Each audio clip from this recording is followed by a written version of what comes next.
Over the last few days, we've been doing some research with a few hundred people across different cities. And what we hear from people who are kind of being afflicted in a way by the COVID scenario is that I'm so screwed in my head. Uh, I feel exploited. I feel cheated. I feel betrayed. I don't know where my mind is going. I'm just going to be resilient and I'm going to be positive. I feel that we are being exploited. I feel so helpless. I feel so angry. I feel a sense of apathy. I'm not sure if there is human kindness left. Each one is trying to protect themselves. There's just so many people dying. I lost my father. I lost my mother. I mean, the kind of despondency that you get to hear in the scenario is almost as if the human spirit is breaking. Somewhere that human spirit is is not seeing hope. Is just seeing it being broken. I can tell you one thing: COVID will kill. That we cannot do anything. Who's going to die? Who's not going to die? We can try to save lives, but that is not in our hands. But what's really in our hands is whether we let the human spirit die or keep that alive. Will that spirit die? So COVID will kill, but to be dead or broken is a choice we have. That is a choice that all of us. That choice cannot be taken away from any human being. I know that across most cities there is people facing despondency over COVID. That cannot be denied. There's a level of desperation and helplessness. It is not just limited to people who are experiencing their loved ones or close to them dying. But the desperation and helplessness is at the level of how the healthcare system is, how the political system is, and the social system is. There seems to be a collapse at every place, at every level. We are dealing with a colossal breakdown that is quite unprecedented. I mean, this kind of a breakdown is a very unprecedented breakdown. Somewhere I read there's something called as a COVID tsunami. The tsunami called COVID, and maybe it is that Uh, and what is breaking really, uh, more than all these systems, is the human spirit. And I feel that is the thing that we need to save more than anything, because the future is going to exist. This will pass. At that time, will we come out triumphant through this, or will we come out broken? The thing that has gripped each one of us is somewhere to save one's life. And each human is a threat for another human being's life. That's what it is. Let me first be alive and then I'll think how I'll earn a living. Let me see what I need to do to stay alive. I need to do something to stay safe from other human beings. Each human being is a threat to another human being. Is this the spirit of being human? I'm not sure. I'm just inquiring what has happened to this human mind? What really has happened to this human mind? That it is scared of another human being for its own survival. Is COVID such a supreme force that it can alter the human mind to this state? I'm not sure if COVID is really that supreme force, but selflessly submitting to this fear of COVID may, just may, make COVID the supreme force. And it's going to be like, then life is what post COVID decides and not what we decide. I mean, it's funny, but this mankind, this Homo sapien, has lived through calamities of many kinds and has survived. And of course, the only calamity that we have still been facing and unable to overcome or go beyond is the internal state of fear, anger, and guilt. That is the calamity, of course, none of us is looking at. And that calamity is growing bigger and bigger. Maybe now is the time to look at that calamity which is brewing inside each one of us, the calamity of fear, anger, and guilt of exponential proportions. that is brewing in almost each human being. I'm not sure across the globe, but at least definitely in India, amongst each of us Indians. If I would assign any power to COVID, it will be the fear of death. There's nothing else that COVID has. The anger of helplessness and the guilt of expressing ourselves uh, is now the truest way. But let me ask this question. We spent months in a lockdown.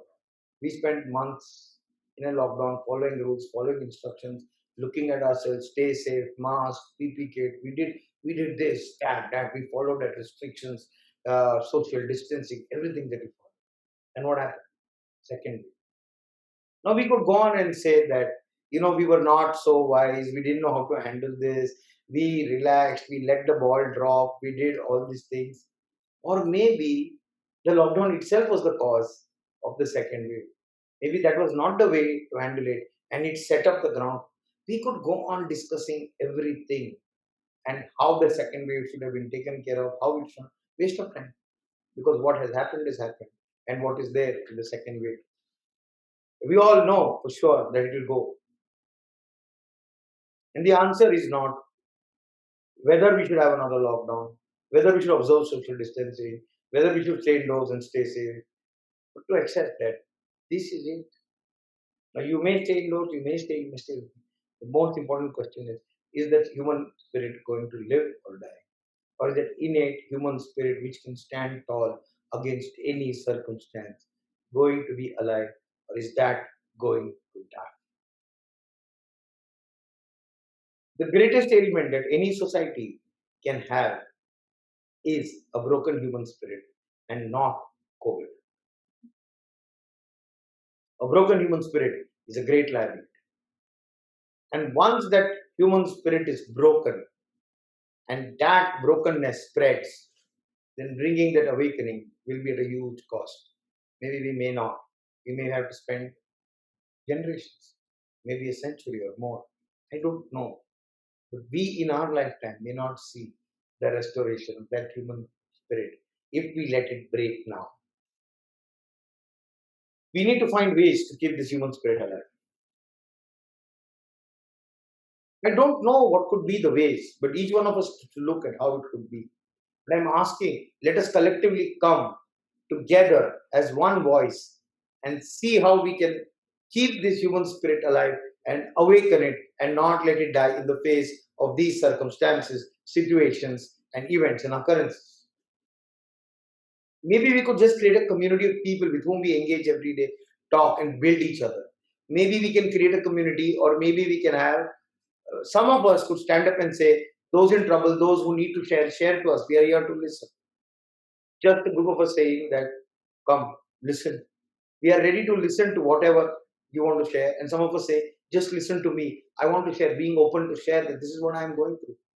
The greatest healing is not the treatment of drugs, but the greatest healing is when somebody can listen and somebody can share. I think all of us agree to that. And this is the time where listening and sharing is something that we can engage in. And it is possible that in listening and sharing to each other, we can create possibilities rather than just saying positive spirit and say, no, I know we need to be positive. No, no. I think in just sharing our sufferings with each other and listening to our suffering with each other and not wanting to run away from each other will bring us closer, will bring us bonded together. And that bonding is a great courage to face rather than the fear which is causing us to separate. Uh, I see a possibility of valuing human bonding and human oneness coming across because these uh, VUCA times, the volatility, the uncertainty, the chaos, and the ambiguity that exists because of COVID, or rather is being assigned to COVID. It always exists. Quantum physics says that it always exists, but assigning it to COVID, I think the opportunity is for human oneness, that awakening to know that wherever we are, whatever we are, the fact that we are connected to each other makes us powerful rather than being separated with each other. Yeah. Sometimes I feel this whole fear of COVID is separating us from each other. And the way to win this is coming closer to each other.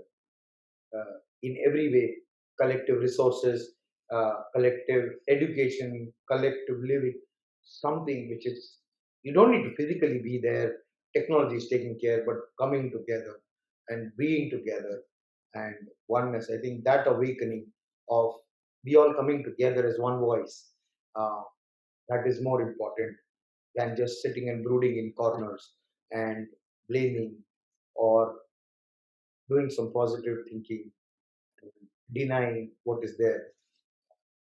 I demand for that oneness.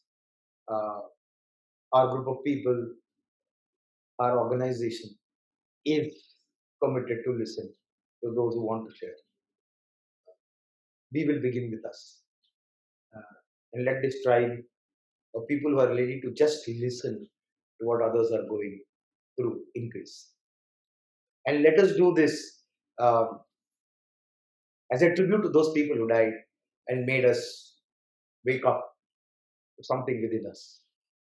Let us not brood over the people who died, but let us do something as a tribute to those people who died, who brought us to wake up to something within us rather than to succumb. They gave their lives to wake us up. Let us not give up our lives and defeat what they have lived for. Maybe a tribute to those warriors, a tribute to those people who died, tribute to the nation for what it has been, oneness.